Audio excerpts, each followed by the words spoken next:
Hello YouTubers, welcome back to my Workout Wednesday video series. Today I'm going to change things up a little bit. Inspiration to get out and move more, right? That's really what this is all about, is just moving more. So today I want to show you some of the movement that I do on the yoga side. So I have my strength building, kettlebells, and body weight based stuff trying to build strength, but this is more of a meditative, flowing yoga practice and my sharing or teaching of that practice with others. So here we go. So in order to keep this video around 10 minutes or less, the yoga practice that I'll go through will be about 8 minutes. You can extend this and do these poses for more rounds and then end on a meditation. Give your meditation at least 5 minutes. You want to get a good 5 to 10 minutes of your shavasana, or lying on your back in a state of quiet, soothing meditation where you're doing a body scan. Full attention to your body's physical feelings and signals, being able to get in touch with your own body. So the first thing that we'll do is get into a cross-legged seated position. And if this seems to be a lot for you, I would just bring my feet farther out so that it's easier to hold this seated position. If you're feeling really tight in the hip flexors, then you need to stretch out those hips. So stay tuned to my Therapeutic Tuesday videos. So coming into a cross-legged seated position, bringing your hands on either knee. You're going to pull the chest up and forward as you slide the shoulder blades behind you and down your back, extending your head away from the shoulders. Keeping your belly button pulled in and finding that breath where you can breathe in and out through your nose only, and breathe into that pocket that is below your chest but above your belly button, so that you can maintain that straight, flat back. I'm just taking a few breaths, 3 to 5 deep breaths here.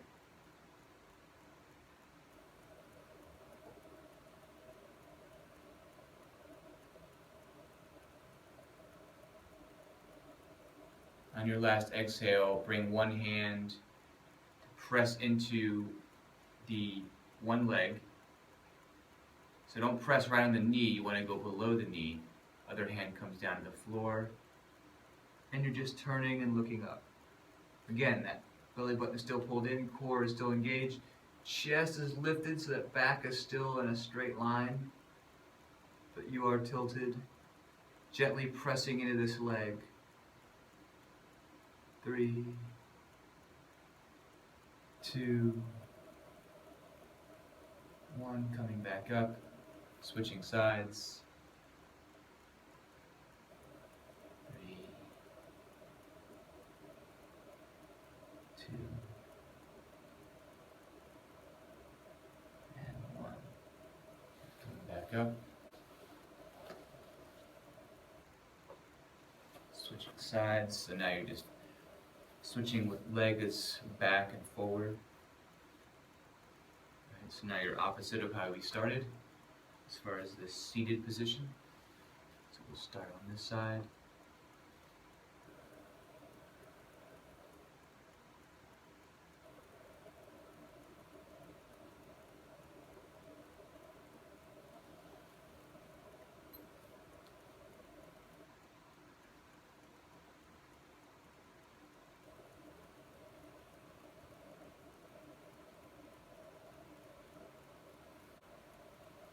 Next thing, bringing your legs out in front of you.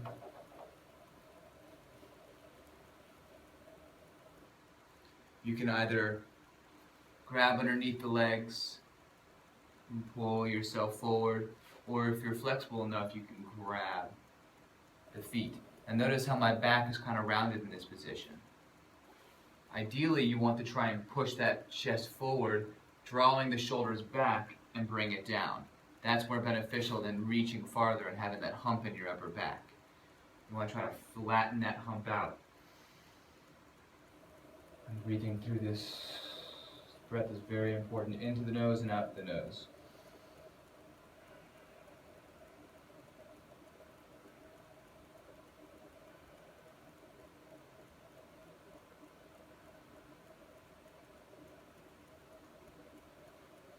Bringing your hands towards your sides, lifting your butt up, pressing up, hips as high as they'll go, getting a nice good stretch in the wrists and the shoulders, and exhale back down, doing a few of these.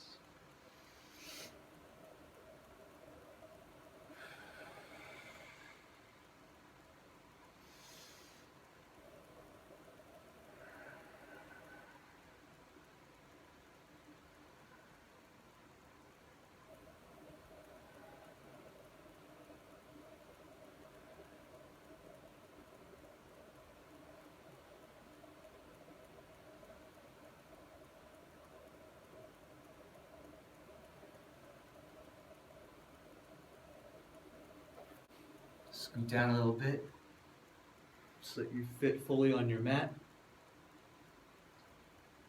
Working the abdominals a little bit now.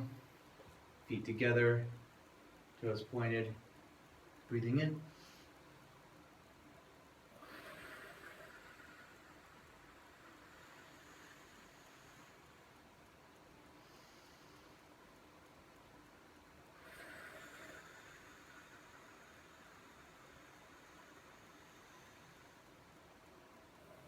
Belly button is pulled in.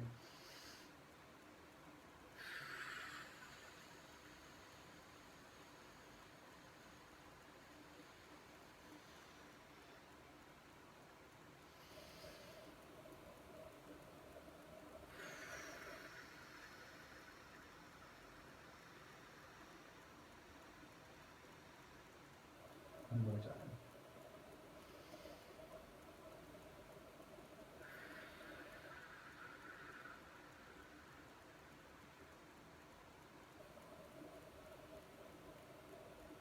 Turning over onto your stomachs.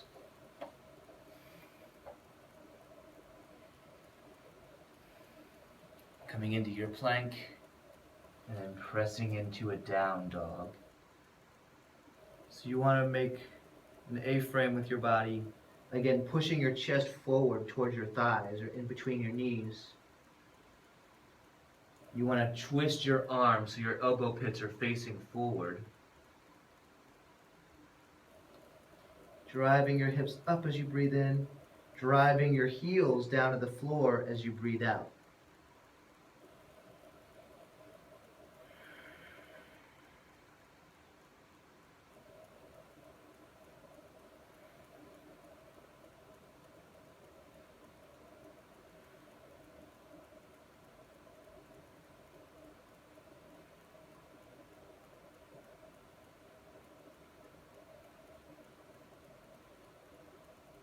And on an inhale, bring yourself to plank. And then you can lower down to your knees and come down, or come into full plank and bring yourself down into chaturanga or lower push-up. Flatten the tops of the feet onto the mat.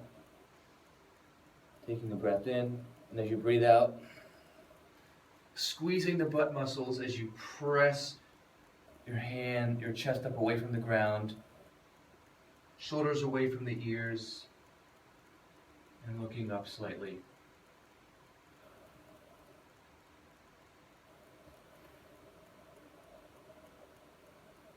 Fingers spread wide, shoulders away from the ears. On your next exhale, roll yourself back down.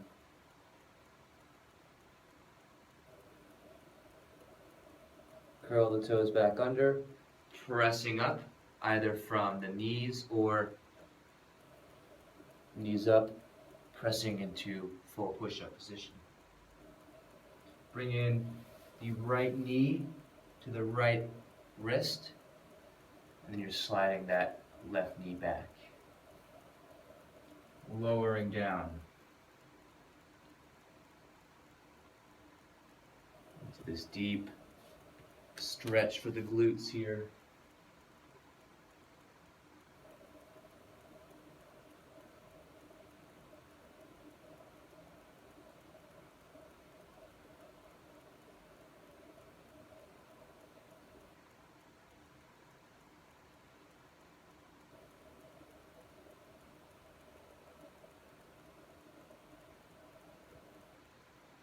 Hands coming back up into this push-up position, curling the back toes under, knee lifts, creating space to bring the other one back, and we'll switch sides.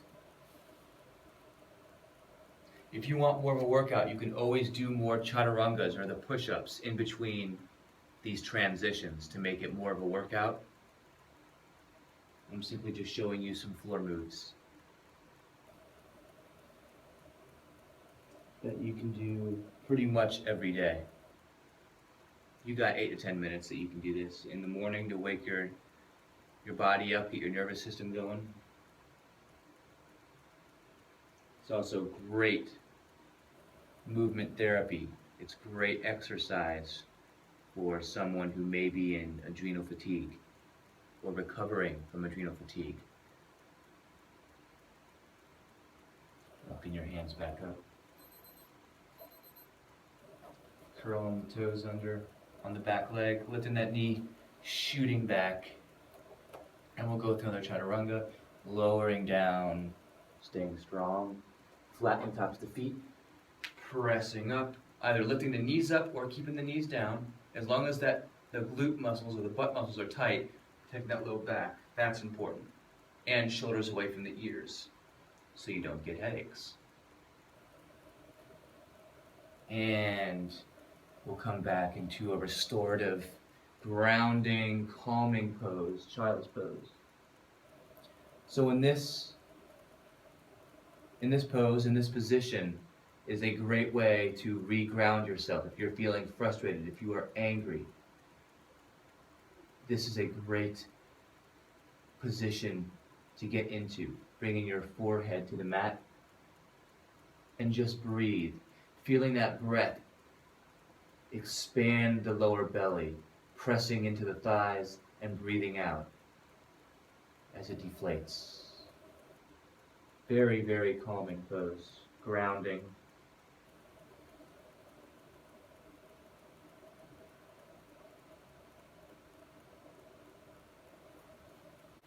So that is the first yoga video on this Workout Wednesday. Not nearly as intense as the workouts that I've been doing, but I do want to share with you all the other half of my workouts, really, that I do to keep myself strong, mobile, pain-free, and doing the things that I love to do, so I can go hiking or backpacking in the woods for 3 to 4 days. So I can go snowboarding during the winter, so I can swim around the ocean at the beach, so I can get up and down off the floor without using any assistance, really without even using my hands. You've seen in my other videos doing like a pistol squat or other ways of getting up, Turkish get-ups. All those are very, very important. But I think that coming to your mat, and you can do these every day. It's not that catabolic of an activity. It doesn't break down as much muscle tissue. It just gets the blood flowing. It's fantastic. It's much more sustainable than, say, a regular practice of weight training, which I do 2, sometimes 3 times a week. But this always takes the precedence over that. I am a little bit addicted to those kettlebells, I have to say. I do love training with them. So, until next time, keep going and keep growing. Mentally, physically, and spiritually stronger. I'll talk to you all next time.